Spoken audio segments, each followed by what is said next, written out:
Hi friends, നമസ്കാരം. നമ്മുടെ ഇഷ്ടവിശേഷങ്ങളായ ഗീത ഗോവിന്ദത്തിൻ്റെ ഒരു അടിപൊളി വിശേഷമായിട്ടാണ് വന്നിരിക്കുന്നത്. അപ്പോൾ എല്ലാവർക്കും നല്ലൊരു ദിവസം ആശംസിച്ചുകൊണ്ട് തന്നെ വിശേഷത്തിലേക്ക് പോകാം.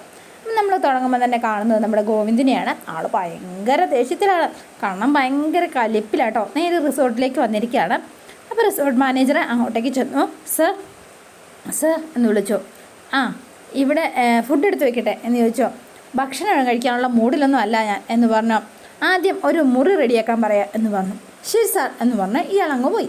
അപ്പോൾ ഗോവിന്ദ് ഇങ്ങനെ നിൽക്കുന്ന സമയത്ത് വെയിറ്റർ അങ്ങോട്ടേക്ക് വന്നു. കയ്യിൽ കുറച്ച് മദ്യമൊക്കെ ഉണ്ട് കേട്ടോ. അപ്പോൾ അതൊക്കെ കൊണ്ടുവന്ന് ഇതേണ്ട ഇവിടെ വെക്കുകയാണ്. ഇത് കണ്ടപ്പോഴത്തേനും ഗോവിന്ദിനാകെ ദേഷ്യം വന്നു. അപ്പോഴേക്കും ഗീതവും വന്നതാണ്. കണ്ണേട്ടൻ എന്ന് ചോദിച്ചു. അല്ല ഗോവിന്ദേട്ടൻ ഇവിടെയുണ്ട് എന്ന് പറഞ്ഞു മാനേജറോട്. എപ്പോഴാണ് വന്നത്? കുറച്ച് നേരമായി എന്ന് പറഞ്ഞ് മാനേജർ ഗീതുവിനെയും കൂട്ടിക്കൊണ്ട് നേരെ അങ്ങോട്ടേക്ക് ചെല്ലുകയാണ്. അപ്പോൾ ഇദ്ദേഹം ഇതെല്ലാം ഇവിടെ കൊണ്ട് വെച്ചു കേട്ടോ, ഈ വെയിറ്റർ. അപ്പോൾ പെട്ടെന്ന് തന്നെ തന്നോട് ആര് പറഞ്ഞിട്ടാടോ ഇതൊക്കെ ഇവിടെ കൊണ്ട് വെച്ചത്? സാറിന് മാനേജർ പറഞ്ഞു, അതുകൊണ്ടാണ്. മാനേജറാണോടോ? എവിടെയിടോ അയാൾ എന്ന് ചോദിച്ചു. അപ്പോൾ മാനേജർ വേഗം അങ്ങോട്ടേക്ക് ചെല്ലുകയാണ് കേട്ടോ. സർ എന്താ സർ പ്രശ്നം? എനിക്ക് മദ്യം വേണമെന്ന് ഞാൻ തന്നോട് ആവശ്യപ്പെട്ടായിരുന്നോ എന്ന് ചോദിച്ചാൽ. അല്ല, സാറിൻ്റെ ടെൻഷൻ കണ്ടപ്പോൾ മദ്യപിച്ച ടെൻഷൻ കുറയുമെന്ന് താൻ ഗവേഷണം ചെയ്ത് കണ്ടുപിടിച്ചോ? അങ്ങനെയാണെങ്കിൽ മുഴുവൻ മദ്യം കൊണ്ടുപോവാ. പക്ഷേ എൻ്റെ ടെൻഷൻ മാറിയിരിക്കണം, ഇല്ലെങ്കിൽ ഈ റിസോർട്ടെല്ലാം കൂടി ഞാൻ എടുത്തു വെച്ചിട്ട് കത്തിക്കും. അയ്യോ സോറി സാർ, മനുഷ്യന് ടെൻഷൻ ഇല്ലാതെ ജീവിക്കണമെങ്കിൽ സമാധാനപരമായ ഒരു അന്തരീക്ഷത്തിൽ കഴിയണം. അല്ലാത്തവരൊക്കെ ടെൻഷൻ അടിച്ച് പെട്ടെന്നൊരു ഹാർട്ട് ബീറ്റ് നിലച്ച് കുഴഞ്ഞു വീഴും. അതാടോ ശീലം എന്ന് പറഞ്ഞു. അപ്പം ഗീതു ഇതെല്ലാം കേട്ടോണ്ട് അപ്പുറത്ത് നിൽപ്പുണ്ട്. അയ്യോ സാർ, അത് പിന്നെ എന്ന് പറഞ്ഞു. നമുക്ക് സമാധാനം കിട്ടണമെങ്കിൽ നമ്മളെ സ്നേഹിക്കുന്നവരും അവരെല്ലാം നമ്മുടെ അടുത്ത് തന്നെ വേണം. ഇല്ലാത്തവൻ്റെയൊക്കെ ജീവിതം ഉണ്ടല്ലോ, അതിന് നരകതുല്യം. അത് കഴിഞ്ഞ് അങ്ങനെയുള്ളവരുടെ ശരിക്കും അവരില്ലാത്തപ്പോഴേ വില മനസ്സിലാവുള്ളൂ എന്നൊക്കെ കണ്ണൻ ഇങ്ങനെ പറഞ്ഞുകൊണ്ടിരിക്കുകയാണ്. മാനേജർ അവസാനം ഇതെല്ലാം എടുത്തുകൊണ്ട് അങ്ങ് പോവാണ് കേട്ടോ. അപ്പോൾ അയാളിങ്ങനെ നിൽപ്പുണ്ട്. വെയിറ്റർ അതും കൊണ്ട് അങ്ങ് പോവുകയും ചെയ്തു. അപ്പോൾ ഗീതു ഇതെല്ലാം കണ്ടുകൊണ്ട് നിൽക്കുകയാണ്. അപ്പോൾ ഗീതു പതുക്കെ അടുത്തേക്ക് ചെന്നു കണ്ണൻ്റെ. എന്നിട്ട് കണ്ണന് വട്ടം കെട്ടിപ്പിടിക്കുകയാണ്. പക്ഷെ ആളൊട്ടും സാറ്റിസ്ഫൈഡ് അല്ല. അപ്പോൾ കണ്ണൻ വേഗം കൈയൊക്കെ മാറ്റിയിട്ട് ഇങ്ങനെ നിൽക്കുക കേട്ടോ. നീ എന്തിനാ ഇവിടേക്ക് വന്നത് എന്ന് ചോദിച്ചു. കണ്ണേട്ടൻ്റെ നെഞ്ചു പിടയുമ്പോൾ എനിക്കതറിയാം, അതാ വന്നത് എന്ന് പറഞ്ഞു ഗീതു. അതെ, നീ വരേണ്ടിയിരുന്നില്ല. അപ്പോൾ എന്നിട്ട് പിന്നെ ഒന്നും മിണ്ടിയില്ല. ഗോവിന്ദ് അപ്പുറത്തേക്ക് മാറിപ്പോയി കേട്ടോ. വേഗം തന്നെ ഗീതുവും ചെന്നു. എൻ്റെ പൊന്ന് കണ്ണേട്ടാ, എന്തെങ്കിലും ദേഷ്യം ഉണ്ടെങ്കിൽ അതെന്നോട് തീർത്തോ, എനിക്കാരോടും ഒരു ദേഷ്യമില്ല എന്ന് പറഞ്ഞു. കണ്ണേട്ടാ, മാനേജരോട് ദേഷ്യപ്പെടുന്ന ഞാൻ കണ്ടല്ലോ. അത് ദേഷ്യമല്ല ഗീതു, എൻ്റേതേ വെറുതെ ഒരു സങ്കടമായി പോയല്ലോ എന്നോർത്ത് വെറുതെ സങ്കടാ. അങ്ങനെ പറയല്ലേ, അതിന് ഞാൻ ഒരു ടെൻഷനും തരില്ല. അതിന് ഞാനൊരു പരാതി പറഞ്ഞില്ലല്ലോ എന്ന് ചോദിച്ചു. എന്ത് ചെയ്യാ, ഞാൻ ഒരിക്കലും നിന്നെപ്പോലൊരു പെൺകുട്ടിയുടെ ജീവിതം പഴക്കാൻ പാടില്ലായിരുന്നു. കോൺട്രാക്ട് മാരേജ് റിയലാക്കാനും ശ്രമിക്കാൻ പാടില്ലായിരുന്നു. അവിടെ ഞാൻ തീർത്ത് പരാജയപ്പെട്ടു ഗീതു എന്ന് പറഞ്ഞു. എന്താ കണ്ണേട്ടാ ഇങ്ങനെയൊക്കെ? നമ്മൾ ഒന്നിച്ച് സന്തോഷമായിട്ട് ജീവിക്കുന്നത് സ്വപ്നം കണ്ടിട്ട് ഏതാനും മണിക്കൂറല്ലേ ആയിട്ടുള്ളൂ, അത്ര പെട്ടെന്ന് അത് മറന്നുപോയോ? ഞാനൊരു കുടുംബജീവിതം ആഗ്രഹിക്കാൻ പാടില്ലായിരുന്നു, തെറ്റായിപ്പോയി എന്നൊക്കെ ഗോവിന്ദ് ഇങ്ങനെ പറയാണ്. ജാതികാമ്മയും പ്രിയയും അറയ്ക്കല്ലേ ഓരോ അംഗവും നിന്നെപ്പോലെ തന്നെ എനിക്ക് പ്രിയപ്പെട്ടതാകിയതോ. പക്ഷേ അവർ വേദനിക്കാതിരിക്കാൻ സ്വയം തോറ്റു കൊടുക്കുന്നതാ എൻ്റെ ഒരു ശീലം. അതുകൊണ്ട് ഞാൻ മണ്ടനാണെന്നോ സെൻറ്റിമെൻ്റൽ ഇഡിയറ്റ് ആണെന്നോ ഒക്കെ ചിലർ വിചാരിച്ചിട്ടുണ്ടാവും. അതിന് എല്ലാവരും സ്നേഹിക്കാൻ കഴിയുന്ന സെൻറ്റിമെൻ്റൽ ഇഡിയറ്റ് അല്ല, നല്ല മനുഷ്യനാ ഞാൻ വിളിക്കാറ് എന്ന് പറഞ്ഞു ഗീതു. അപ്പോൾ ഗോവിന്ദ് ഇങ്ങനെ കേട്ടോണ്ട് നിൽക്കുക. അതെ, കണ്ണേട്ടനെ അറിയാതെ ചെയ്ത മണ്ടത്തരത്തിൻ്റെ പേരിൽ മനുഷ്യത്വം എന്ന അതിനെ പേര് വിളിക്കുക എന്ന് പറഞ്ഞു. അപ്പോൾ വേഗം തന്നെ ഗോവിന്ദ് ഇങ്ങനെ നിൽക്കുകയാണ്. അത് ഗീതു ചെന്നിട്ട്, ഗോവിന്ദേട്ടാ, എല്ലാവരും കണ്ണേട്ടനെ സ്നേഹിക്കുമ്പോൾ എന്തിനാ സ്വയം വേദനിച്ച് നിൽക്കുന്നത്? നമുക്ക് വീട്ടിലേക്ക് പോവാം. എന്തിനാ ഞാൻ വരണത്? കഴിഞ്ഞ 25 വർഷമായിട്ട് ഞാനായിരുന്നു അവർക്കെല്ലാം. പക്ഷേ എൻ്റെ ജീവിതത്തിലേക്ക് ഒരു പെണ്ണ് വന്നപ്പോൾ അവർക്ക് ഞാൻ വെറുക്കപ്പെട്ടവനായി. അവളോടൊപ്പമുള്ള ഒരു മുറിയിൽ കഴിയാനായിട്ട് ഞാൻ സദാചാര വിരുദ്ധനായി. അതിൻ്റെ മുന്നിൽ പ്രവർത്തിച്ചത് പ്രിയപ്പെട്ട അമ്മയും അവരുടെ മകനുമാണെന്ന് കണ്ണേട്ടന് മനസ്സിലായല്ലോ. അതിനെനിക്ക് സന്തോഷമുണ്ട് എന്ന് പറഞ്ഞു ഗീതു. പക്ഷേ ഇപ്പോൾ നമുക്കിടയിലുള്ളത് നമ്മുടെ പ്രിയയാണ്, അത് മനസ്സിലാക്കണം. നമ്മളൊരു പുതിയ ജീവിതത്തിലേക്ക് പ്രവേശിച്ചതിൻ്റെ കാരണവും അവൾ തന്നെയാണ്. അവളെ വേദനിപ്പിക്കരുത് കണ്ണേട്ടാ എന്ന് പറഞ്ഞു. അവസാനം മിണ്ടുന്നില്ല കണ്ണൻ. ദേ, കണ്ണേട്ടനെ കൂട്ടിക്കൊണ്ട് വരാമെന്ന് ഞാൻ അവൾക്ക് വാക്ക് കൊടുത്തിട്ടാണ് വന്നത്. എൻ്റെ കൂടെ വരണം. ഞാൻ അങ്ങോട്ട് വരില്ല എന്ന് പറഞ്ഞു കണ്ണൻ. അതെന്താ, ഞാൻ വിളിച്ചാലും കണ്ണേട്ടൻ വരില്ലേ എന്ന് ചോദിച്ചു. അവസാനം വീതുവിനെ നിസ്സഹായനായിട്ട് നോക്കുകയാണ്. അപ്പോൾ പ്രിയ വിളിക്കുകയാണ് കേട്ടോ. ദേ, പ്രിയ വിളിക്കുന്നു, ഞാൻ എന്തു പറയും എന്ന് ചോദിച്ചു. ഫോൺ വാങ്ങിയിട്ട് ഓഫാക്കി വെച്ചു കണ്ണൻ. എന്നിട്ട് ഇങ്ങനെ കയ്യിലേക്ക് കൊടുത്തോ. അതെ, എന്നാണെങ്കിലും അമ്മ പറഞ്ഞതിലൊക്കെ അവൾക്കും പങ്കുണ്ട്. അവൾ നിരപരാധിയാണ്. രാധിക അമ്മയുടെ ടൂളായിപ്പോയി എന്ന് മാത്രം. അവൾ ആഗ്രഹിച്ചത് നമ്മൾ ഒന്നാവണം എന്ന് തന്നെയാണ്. നമ്മുടെ ഉള്ളിൽ പരസ്പര സ്നേഹം ഉണ്ടെങ്കിൽ അത് തിരിച്ചറിയാൻ വേണ്ടിയാ 2 മുറിയിൽ താമസിക്കാൻ അവൾ വാശി പിടിച്ചത്. അതുകൊണ്ടാണ് കണ്ണേട്ട എന്ന് പറഞ്ഞു. അവസാനം കണ്ണന് കാര്യങ്ങളൊക്കെ മനസ്സിലായിട്ടോ. പക്ഷേങ്കിൽ വിട്ടുകൊടുക്കാൻ ഒരു മനസ്സിലായ്മയുണ്ട്. അത് തന്നെ. വേറെ ഒന്നും ആലോചിക്കേണ്ട, ആരോടും വാശിയും വേണ്ട. എന്നോടൊപ്പം വീട്ടിലേക്ക് വാ കണ്ണേട്ട. ഞാനല്ലേ ഈ വിളിക്കുന്നത്. 2 മുറിയിൽ താമസിച്ചുകൊണ്ട് തന്നെ നമുക്കിടയിൽ പ്രണയമുണ്ടെന്നും അത് തീവ്രമാണെന്നും പ്രിയയെ ബോധ്യപ്പെടുത്തണം. മനസ്സിലാണ്ടോ എന്ന് ചോദിച്ചു. വീണ്ടും നമ്മൾ ഒന്നിച്ച് ജീവിക്കാൻ കാരണമായത് അവളുടെ തീരുമാനമായെന്ന് പ്രിയ വിശ്വസിക്കട്ടെ. അതല്ലേ നമുക്ക് പ്രിയയ്ക്ക് കൊടുക്കാൻ പറ്റുന്ന ഏറ്റവും വലിയ സമ്മാനം എന്ന് ചോദിച്ചു. അപ്പോൾ ആളുടെ മുഖമൊക്കെ ഒന്ന് തെളിഞ്ഞ് ഒരു കള്ളച്ചിരിയൊക്കെ വരുന്നുണ്ട്. അപ്പം 2 മുറികളിലായി നമ്മൾ പുതിയ ജീവിതം തുടങ്ങണം അല്ലേ? അതൊക്കെ നമ്മുടെ സൗകര്യമല്ലേ എന്ന് ചോദിച്ചു. അങ്ങോട്ട് നടക്കന്നെ കണ്ണേട്ട എന്ന് പറഞ്ഞ് കണ്ണനെ ഊന്തിത്തള്ളി ഗീതു അങ്ങോട്ടേക്ക് ചെല്ലുകയാണ്. ഇത് കണ്ടപ്പോൾ മാനേജർക്ക് സന്തോഷമായിട്ടോ. ഇത്രയും ഡെസ്പായി വന്നയാൾ ഇത്രയും ഹാപ്പി ആയിട്ട് നടക്ക അങ്ങോട്ട് എന്ന് പറഞ്ഞ് ഗീതു തള്ളി മാനേജറിൻ്റെ അടുത്തേക്ക് ചെല്ലുകയാണ് കേട്ടോ. മാനേജർ അങ്ങോട്ടേക്ക് വന്നു. അല്ലേ സർ, റൂം റെഡിയാണ് എന്ന് പറഞ്ഞു. അപ്പോൾ വേഗം തന്നെ ഓക്കെ എന്നാൽ ശരി, ഞങ്ങൾ വന്നോളാം എന്ന് ചെല്ലു എന്ന് പറഞ്ഞു. അപ്പോൾ മാനേജർ അങ്ങോട്ടേക്ക് പോയി. അപ്പോൾ നോക്കിയിട്ട് അതെ, ഒരു കാര്യം ചോദിക്കട്ടെ എന്ന് ചോദിച്ചു. നമുക്ക് ഇന്നും നാളെയും ഹാപ്പി ആയിട്ട് ഇവിടെ താമസിച്ചിട്ട് നാളെ പോയാൽ പോരെ? അതൊന്നും ശരിയാവില്ല കണ്ണാ. പ്രിയ അവിടെ ഏട്ടനെയും കാത്തിരിക്കുക. നമുക്ക് വേറൊരു ദിവസം വന്ന് എൻജോയ് ചെയ്യാം. അത് വേണോ? പ്രിയയെ വിളിച്ച് ഞാൻ സംസാരിച്ചോളാം. നേരത്തെ ഒരു ഡയലോഗ് തെറ്റിയതാ, എന്നിട്ട് വീട്ടിൽ ചെന്ന് കയറിയത്. ആളെ പൊക്കാനായിട്ട് എനിക്ക് പിന്നെ ഇവിടെ വരെ വന്നേണ്ടി വന്നു. ഇനി ചിലപ്പോൾ സംഭവിച്ചാലേ കണ്ണേട്ടനെ തിരിച്ചു കൊണ്ടുവരാനായിട്ട് ഞാൻ ഫോറിൻ രാജ്യത്ത് വല്ലതും വരേണ്ടി വരും. നീ ഇന്നിവിടെ അല്ലെങ്കിൽ തങ്ങാൻ തയ്യാറാണെങ്കിൽ ബാക്കിയൊക്കെ ഞാൻ സെറ്റ് ചെയ്തോളാം. അത് വേണോ മോനെ എന്ന് ചോദിച്ചു. എന്നിട്ട് നോക്കിയിട്ട് നിൻ്റെ സമ്മതം നിൻ്റെ ഈ കണ്ണുകളെ കാണാൻ കിടപ്പുണ്ട് എന്ന് പറഞ്ഞു. ഗീതു വേഗം കണ്ണടച്ചു. പിന്നെ ഞാൻ എൻ്റെ ആഗ്രഹമില്ലാത്ത കരിങ്കലല്ലേ എന്ന് എന്ന് ചോദിച്ചു. അപ്പോഴേക്ക് കണ്ണനാളെ ഹാപ്പിയായി. ഇത് നമ്മുടെ റിസോർട്ടാണ്. ഗീതുവിൻ്റെയും ഗോവിന്ദിൻ്റെയും ഏതൻ തോട്ടം ഞാൻ ആക്കിയിരിക്കും എന്ന് പറഞ്ഞു. ഇന്ന് നമ്മുടേതാ. അപ്പോൾ വീണ്ടും പ്രിയ വിളിച്ചു. അയ്യോ, വീണ്ടും പ്രിയ കണ്ണേട്ട സംസാരിക്കുക എന്ന് പറഞ്ഞ് എടുത്ത് ഫോൺ കയ്യിലേക്ക് കൊടുത്തു. കാരണം മേടിക്കാതിരിക്കാൻ പറ്റിയല്ലോ. അത് പിന്നെ മോളെ ഗോവിന്ദേട്ടനാ എന്ന് പറഞ്ഞു. എന്തിനായിട്ടാ എന്നെ വിട്ടുപോയത്? ഏട്ടന് എന്തിനാ എന്നോട് ദേഷ്യം? അതെന്താന്ന് എന്നോട് പറഞ്ഞിട്ട് പോവായിരുന്നില്ലേ? എങ്കിൽ പിന്നെ ഞാനിവിടെ നിൽക്കില്ലായിരുന്നല്ലോ എന്ന് ചോദിച്ചു. നിന്നോട് എനിക്ക് ഒരു ദേഷ്യമില്ല മോളെ. ഏട്ടൻ എന്തിനാ എന്നോട് കള്ളം പറയണത്? ഇഷ്ടമില്ലാത്തൊരു കല്യാണത്തിന് ഞാൻ നിർബന്ധിച്ചുകൊണ്ടാണോ? അതോ നിങ്ങളോട് 2 പേരോടും 2 മുറി താമസിക്കണം എന്ന് പറഞ്ഞുകൊണ്ടാണോ? എന്താ ദേഷ്യത്തിന് കാരണം എന്ന് ചോദിച്ചു പ്രിയ. അപ്പോൾ നോക്കി നിന്നിട്ട്, ഹെടി, ഇഷ്ടമില്ലാത്ത കല്യാണം ആയിരുന്നോ എൻ്റേത് എന്ന് ആരടി നിന്നോട് പറഞ്ഞത് എന്ന് ചോദിച്ചു. ഗീതുവിനെ എനിക്ക് ഭയങ്കര ഇഷ്ടമാണ്. ഏട്ടൻ വീണ്ടും എന്നെ കളിയാക്കാണോ? അല്ലെങ്കിൽ പിന്നെ എന്തിനാ വീണ്ടും കള്ളം പറയണത്? ഞാൻ പറഞ്ഞത് സത്യമാടി.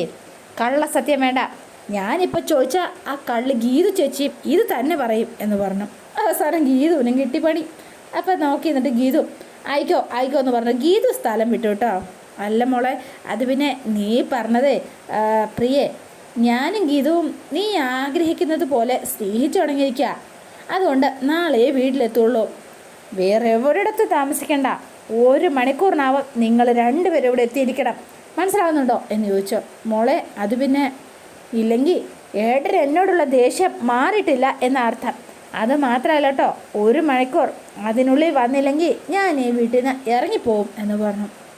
പിന്നെ ഞാൻ ഏതെങ്കിലും അനാഥാലയത്തിലായിരിക്കും താമസിക്കുക. അവിടെ വെച്ച് ഞാൻ പ്രസവിക്കും. ഇത് എൻ്റെ തീരുമാനം എന്ന് പറഞ്ഞ് പ്രിയ ഫോണങ്ങ് വെച്ചു. അയ്യോ പ്രിയമോളെ എന്ന് വിളിച്ചപ്പോൾ പെട്ടു ഗോവിന്ദ് വീണ്ടും. ഒരു കളി നടക്കുകയില്ല. ആകെ ഭ്രാന്ത് പിടിച്ചു.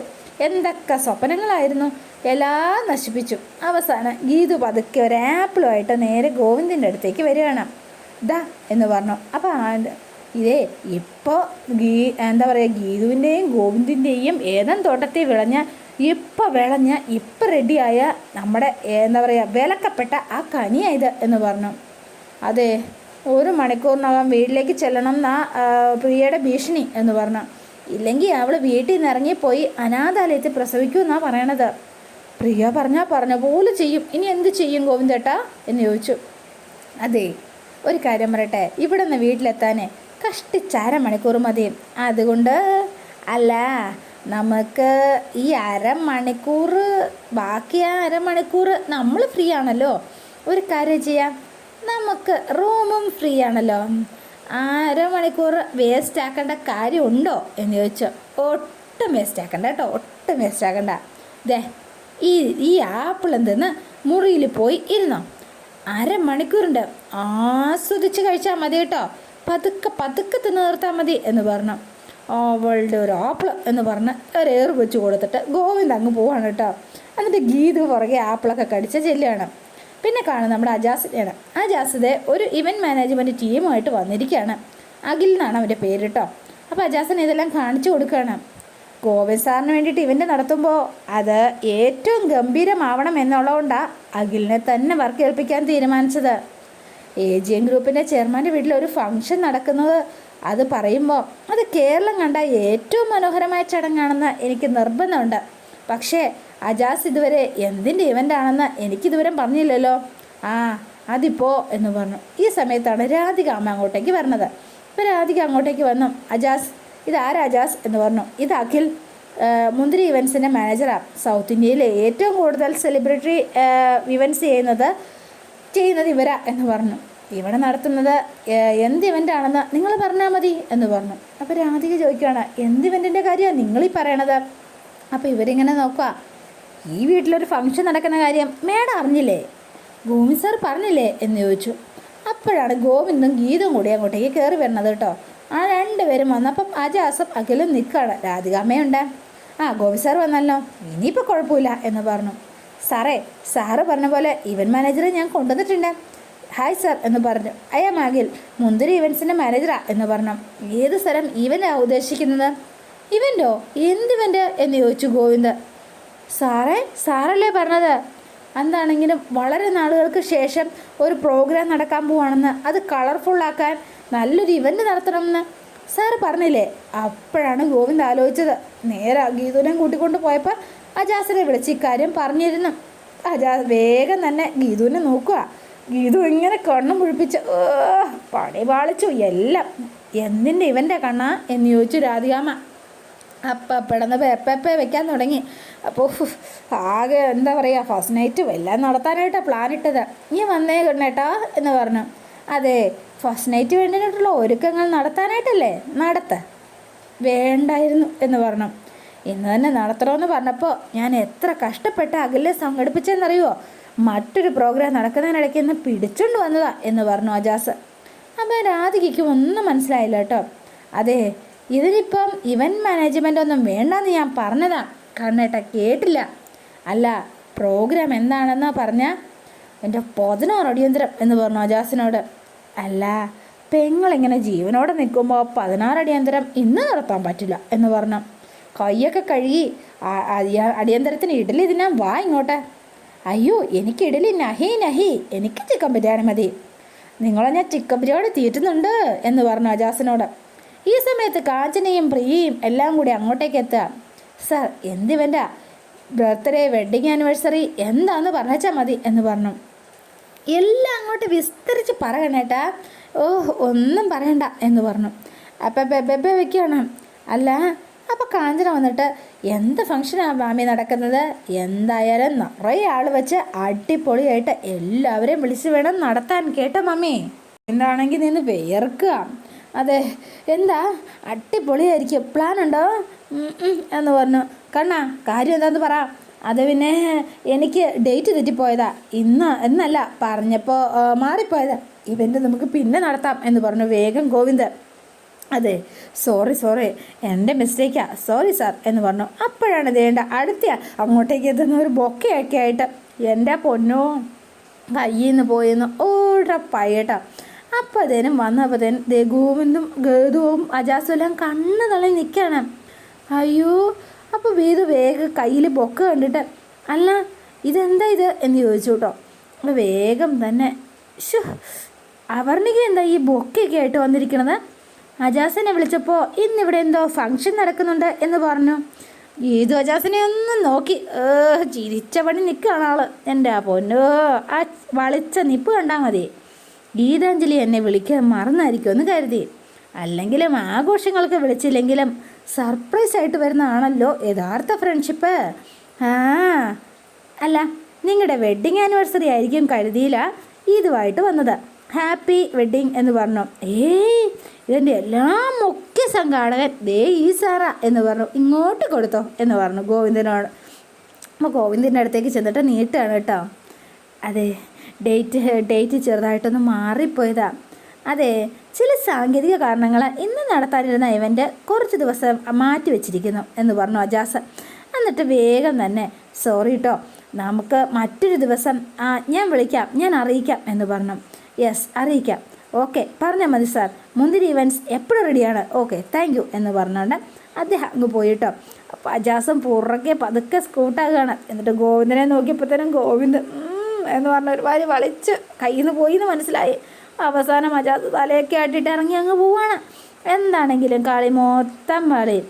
ഡേറ്റ് മാറിയെങ്കിലും എന്തിനു വേണ്ടിയുള്ള ഫംഗ്ഷൻ ആണെന്ന് പറയാലോ. മാറ്റിവെച്ച കാര്യങ്ങളെക്കുറിച്ച് നമ്മൾ എന്തിനാമേ സംസാരിക്കണത്? നമുക്ക് വേറെ എന്തിനാ കൊണ്ട് സംസാരിക്കാം. അവർണിക പറയൂ, മഴയൊക്കെ എങ്ങനെ ഉണ്ടായിരുന്നു? മഴയൊക്കെടുത്ത് എന്തെങ്കിലും ഉണ്ടായിരുന്നോ? മഴയോ എന്ന് ചോദിച്ചു. ഇവിടെ അധികം താമസിക്കാതെ ഇടി വെട്ടി മഴ പെയ്യാൻ തുടങ്ങും എന്ന് പറഞ്ഞു. അപ്പോൾ പ്രിയ ചെന്നിട്ട് ഏട്ടൻ എന്തിനായി ഞങ്ങളെ കളിയാക്കുകയാണോ? ഏട്ടൻ ആര് പറഞ്ഞിട്ടാ ഇവൻ്റ് മാറ്റി വെച്ചത്? ആരെ ഭയന്നാ ഏട്ടൻ തീരുമാനിച്ച ഇവൻ്റ് മാറ്റി വെച്ചതെന്നാ ചോദിച്ചത്? അത് പിന്നെ മോളെ, അത് കണ്ണാ, പ്രിയ ചോദിച്ചതിന് മറുപടി പറ എന്ന് പറഞ്ഞു. അവസാനം നോക്കിയിട്ട് ശരിക്കും മാമന് മല മറവി രോഗമായോ എന്ന് ചോദിച്ചു. നിങ്ങളെ കണ്ണേട്ടനെ ക്വസ്റ്റ്യൻ ചെയ്യേണ്ട. യഥാർത്ഥത്തിൽ കണ്ണേട്ടൻ ഉദ്ദേശിച്ച ഇവൻ്റ് എന്താണെന്നറിയോ? അതെന്താണെന്ന് വെച്ചാലേ എന്ന് ചോദിച്ചു. നിൻ്റെ ബേബി ഷവറിൻ്റെ കാര്യമാണ് ഉദ്ദേശിച്ചത് എന്ന് ചോദിച്ചു. പിന്നെന്തിനാ മാറ്റി വെച്ചത് കണ്ണൻ എന്ന് ചോദിച്ചു. അത് ഞാൻ പറഞ്ഞിട്ടാണ് മാറ്റി വെച്ചതാ. എൻ്റെ അമ്മയ്ക്ക് തീരെ സുഖമില്ലാതെ ഹോസ്പിറ്റലല്ലേ, അമ്മ വീട്ടിലേക്ക് വന്നിട്ട് ഇവൻ്റ് നടത്തിയാൽ പോരേ എന്ന് ചോദിച്ചു. അതാ മാറ്റി വെച്ചത്. എന്താ അത് പോരെ എന്ന് ചോദിച്ചു. അപ്പോൾ വീതു രക്ഷിച്ചോ. അപ്പോൾ പെട്ടെന്ന് തന്നെ ഏട്ടാ എന്ന് പറഞ്ഞ് വേഗം ചെന്ന് ഓടിച്ചെന്ന് കെട്ടിപ്പിടിക്കുകയാണ് കേട്ടോ. ഏട്ടന് ഇത്രയും സ്നേഹം എന്നോടുണ്ടെന്ന് എനിക്ക് അറിയില്ലായിരുന്നല്ലോ ഏട്ടാ എന്ന് പറഞ്ഞുകൊണ്ടാണ് പ്രിയ കെട്ടിപ്പിടിക്കുന്നത്. അപ്പോൾ ഗീതു ഇങ്ങനെ നോക്കി ഇന്ന് ചിരിക്കുകയാണ് കേട്ടോ. അതോടെയാണ് ഇന്നത്തെ വിശേഷം അവസാനിക്കുന്നത്. ഇനി നാളത്തെ വിശേഷം ഇതിലും ഗംഭീരമാണ്. അപ്പോൾ എല്ലാവരും വെയിറ്റ് ചെയ്യുക. നിങ്ങൾക്ക് ഇഷ്ടപ്പെട്ടുവെങ്കിൽ ലൈക്ക് ചെയ്യുക, ഷെയർ ചെയ്യുക, തൊട്ടടുത്ത് ആ ബെൽ ബട്ടൺ കൂടെ ഒന്ന് ഞെക്കുകയാണെങ്കിൽ ഞാൻ ഇടുമ്പോൾ തന്നെ നോട്ടിഫിക്കേഷൻ ലഭിക്കുന്നതായിരിക്കും. പുതുപുത്തൻ വിശേഷമായിട്ട് എത്താം. Bye and see you again.